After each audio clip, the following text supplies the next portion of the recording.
ഇപ്പോൾ നമ്മളോടൊപ്പം advocate Anil boss കൂടി ചേർന്നിട്ടുണ്ട്. അഡ്വക്കേറ്റ് അനിൽ ബോസ്, ക്ഷമിക്കുക, ഞാൻ താങ്കളിലേക്ക് അല്പം താമസിച്ചിട്ടുണ്ട് വരാൻ. ഏറ്റവും പ്രധാനപ്പെട്ട ഒരു കാര്യം എനിക്ക് താങ്കളോട് ആദ്യം ചോദ്യം ചോദിക്കുന്നതിന് മുമ്പ് ഓർമ്മയിൽ വരുന്നത് താങ്കളുടെ പ്രവചനമാണ്. മാർച്ച് മാസത്തിലെ ചർച്ച മുതൽ ഇങ്ങോട്ട് താങ്കൾ എല്ലാ ദിവസവും എത്ര ഭീഷണിപ്പെടുത്തിയിട്ടും ആവർത്തിച്ച് പറഞ്ഞൊരു കാര്യമുണ്ട്. ഇന്ത്യ മുന്നണി 272 എത്താനുള്ള കാര്യങ്ങളൊക്കെ ഉണ്ടാകും എന്ന് ഒരുപക്ഷെ പ്രവചിച്ചുകൊണ്ടിരുന്നത് താങ്കളാണ്. കോൺഗ്രസ് പാർട്ടിക്കും 100-110 എന്നുള്ളത് താങ്കൾ സൂചിപ്പിച്ചതാണ്. എന്തൊക്കെ വിയോജിപ്പുകളുണ്ടെങ്കിലും താങ്കളുടെ പ്രവചനത്തെ, ഞാൻ ഈ വലിയ എക്സിറ്റ് പോളുകളൊക്കെ നമ്മൾ കഴിഞ്ഞ ദിവസം കേട്ടതാണല്ലോ, അപ്പോൾ അതുമായി താരതമ്യം ചെയ്യുമ്പോൾ താങ്കൾക്ക് അതിന് ഏറ്റവും നല്ലൊരു എക്സിറ്റ് പോൾ കമ്പനിയൊക്കെ തുടങ്ങാൻ പറ്റിയ ഒരു മാനസികാവസ്ഥയുണ്ട്, ഒരു അക്കാഡമിക് ബുദ്ധിയുണ്ട് എന്നാണ് എനിക്ക് തോന്നുന്നത്. എന്തായാലും അതിന് ആശംസകൾ നേർന്നുകൊണ്ട് ചോദിക്കട്ടെ, നരേന്ദ്രമോദി ഇവിടെ ഡിക്റ്ററ്റോറിയൽ മൈൻഡ് സെറ്റാണ് BJP ഈ അവസ്ഥയിലേക്ക് കൊണ്ടുവന്ന് എത്തിച്ചത് എന്ന് ഡോക്ടർ സമ്പത്ത് സുബ്രഹ്മണ്യൻ സ്വാമിയെ കോട്ട് ചെയ്തുകൊണ്ട് പറഞ്ഞു. ഏതാണ്ട് അതേ കാര്യം തന്നെയാണ് ഇപ്പോൾ അഡ്വക്കേറ്റ് N. ലാൽകുമാറും ചൂണ്ടിക്കാട്ടിയത്. കോൺഗ്രസിൻ്റെ പ്രതിനിധിയായ അഡ്വക്കേറ്റ് അനിൽ ബോസ്, താങ്കൾക്ക് എന്ത് തോന്നുന്നു? BJP ഇങ്ങനൊരവസ്ഥയിലേക്ക് എത്തിയത് എന്തുകൊണ്ടെന്ന് പറഞ്ഞുകൊണ്ട് ഇന്ത്യ മുന്നണിയെക്കുറിച്ച് കൂടുതൽ ചോദിക്കാം. നല്ല വാക്കുകൾക്ക് നന്ദി. പിന്നെ അതിന്റെ ബാക്കി കാര്യങ്ങളിലേക്ക് ഞാൻ പുറകെ വരാം. ഇവിടെ യാദൃച്ഛികവശാലോ ഭാഗ്യം കൊണ്ടോ പ്രത്യേകമായ ഒരു രാഷ്ട്രീയ സാഹചര്യത്തിൽ ഊതിപ്പെരുപ്പിച്ച കണക്കുകളുടെ അടിസ്ഥാനത്തിൽ ഒന്നാം BJP NDA ഗവൺമെന്റ് ഉണ്ടാകുന്നു. തീർച്ചയായിട്ടും ഒരിക്കലും ഇന്ത്യയിൽ ഒരു ഭരണാധികാരിയും ചെയ്തിട്ടില്ലാത്ത തരത്തിൽ നടത്തിയിട്ടുള്ള എല്ലാ നീചമായ നിയമവിരുദ്ധമായ പ്രവർത്തനങ്ങളുടെയും തുടർച്ചയിൽ അതിന് നൽകിയ കപടഭക്ത മുഖമുണ്ട്. ഇന്ത്യയിൽ വളരെ ഇമോഷൻസ് ഉള്ള ആളുകളാണ് ഇന്ത്യൻ ജനത, സെന്റിമെന്റൽ ആണ് ഇന്ത്യൻ ജനത. ആ സെന്റിമെന്റ്സിനെ വർക്കൗട്ട് ചെയ്യാൻ കഴിയുന്ന തരത്തിൽ പ്രത്യേകിച്ച് വിശ്വാസികളാണ് ഏറ്റവും കൂടുതൽ. ആ വിശ്വാസ സമൂഹത്തിന്റെ ഇടയിൽ വിശ്വാസിയില്ലാത്ത ആളുകൾ വിശ്വാസികളുടെ മുഖം മൂടി അണിഞ്ഞുകൊണ്ട് ഈ രാജ്യത്ത് ഒരു മതത്തിന്റെ മറവ് പറ്റി വർഗീയ വിത്തുകൾ വാരി വിതറിയതിന്റെ അടിസ്ഥാനത്തിലും അനധികൃതമായ പണവിനിയോഗം, ദാർഷ്ട്യം, എല്ലാ ഇൻസ്റ്റിറ്റ്യൂഷനെയും കൈക്കുള്ളിലാക്കിയതിന്റെയും പരിണത ഫലമാണ് രണ്ടാമത്തെ ഗവൺമെന്റ്. അപ്പൊ ഇവരൊരു ഉന്മാദാവസ്ഥയിലായി. BJPയിൽ പൊതുവെ ഉള്ളവരിൽ പാവമാണ് ജയസൂര്യൻ ഈ ചർച്ചയിൽ പങ്കെടുക്കുന്നത് എന്നുള്ള കാര്യത്തിൽ എനിക്ക് തർക്കമില്ല. അധികാരം തലയ്ക്ക് പിടിച്ച ഒരു കൂട്ടം മതഭ്രാന്തന്മാരുടെ കയ്യിലെ കളിപ്പാട്ടമായി ഇന്ത്യയെ കൊണ്ടുപോകുമ്പോൾ പരിതപിച്ചുകൊണ്ടിരിക്കുകയായിരുന്നു ഇന്ത്യയിലെ ജനങ്ങൾ. ആ ജനങ്ങളുടെ വൈകാരികത മനസ്സിലാക്കിയാണ് ഇന്ത്യയിലെ പ്രതിപക്ഷ കക്ഷികൾ പലവിധ അഭിപ്രായ വ്യത്യാസങ്ങൾ ഉള്ളവരായിട്ട് പോലും ഒരേ മനസ്സോടുകൂടി നിന്ന് സീതാറാം യെച്ചൂരി ആം ആദ്മിക്കും, അരവിന്ദ് കെജ്രിവാൾ കോൺഗ്രസിനും, രാഹുൽ ഗാന്ധിയും സോണിയാഗാന്ധിയും ആം ആദ്മിക്കും വോട്ട് ചെയ്യുന്നതിന് അടക്കമുള്ള വിവേകത്തോടുകൂടിയുള്ള പെരുമാറ്റം ഈ രാജ്യം കണ്ടു. അത് ഈ രാജ്യത്തിന് വേണ്ടിയാണ്, കോൺഗ്രസിന് വേണ്ടിയോ ഇന്ത്യ സഖ്യത്തിന് വേണ്ടിയോ ഇന്ത്യയിൽ ആരെങ്കിലും പ്രധാനമന്ത്രിയാകുന്നതിന് വേണ്ടിയല്ല. ഈ രാജ്യത്തെ വീണ്ടെടുത്തേ പറ്റൂ എന്ന നിശ്ചയദാർഢ്യത്തിന്റെ പരിണത ഫലമാണ്. ഇത് ഇവർക്ക് മനസ്സിലായില്ല.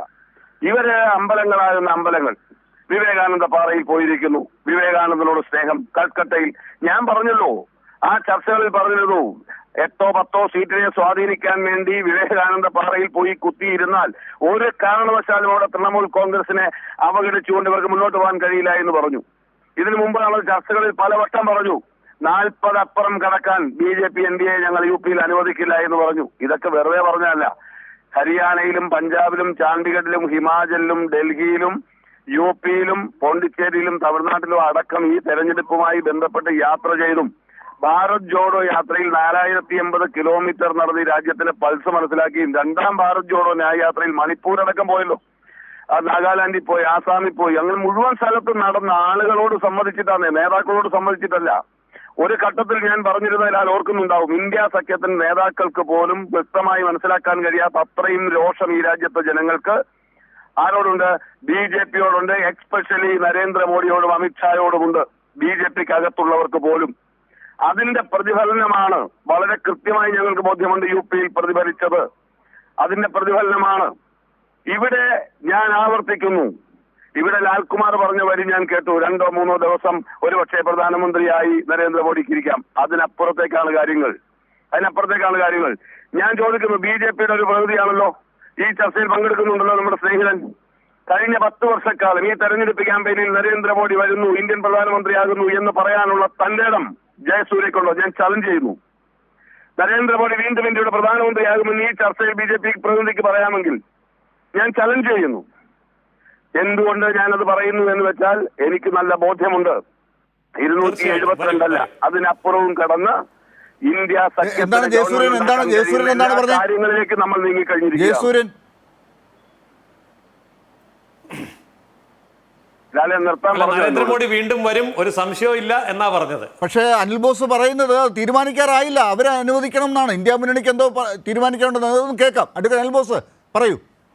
അല്ല, ഞാൻ വളരെ കൃത്യമായി പറഞ്ഞു. ഞാൻ ഇപ്പോൾ ഇതിനു മുമ്പ് ചർച്ചയിൽ പങ്കെടുത്ത ഒരു BJP പ്രതിനിധിയും പല ചർച്ചകളിൽ ഇന്ന് പങ്കെടുത്തല്ലോ, ഒരൊറ്റ BJP പ്രതിനിധിയും നരേന്ദ്രമോദി വീണ്ടും പ്രധാനമന്ത്രിയാകുമെന്ന് പറഞ്ഞില്ല. അതുകൊണ്ട് തന്നെയാണ് ഞാൻ വീണ്ടും അത് ജയസൂര്യനോട് ചോദിക്കാൻ ആഗ്രഹിച്ചു. ജയസൂര്യൻ പറഞ്ഞെങ്കിൽ സന്തോഷം, നമുക്ക് കാത്തിരുന്ന് കാണാം. മറ്റൊന്ന്, ഇന്ത്യ സഖ്യം ഒറ്റയ്ക്ക് ഭൂരിപക്ഷം കിട്ടുമെന്ന് ഞാൻ ഒരു ചർച്ചയിലും പറഞ്ഞിട്ടില്ല. മാർച്ച് 22 മുതൽ ഇതുവരെ നടന്നിട്ടുള്ള 10-60-ലധികം ചർച്ചകളിൽ പങ്കെടുത്തപ്പോൾ പറഞ്ഞ കാര്യം ഞാൻ വീണ്ടും ആവർത്തിക്കുന്നു. ഇന്ത്യ സഖ്യത്തിൽ 28 പാർട്ടികളുണ്ടെങ്കിൽ BJPയിൽ 38 പാർട്ടികളുണ്ട്. 38 പാർട്ടികളുടെ കൂട്ടായ്മയിലാണ് അവർ നിൽക്കുന്നത്.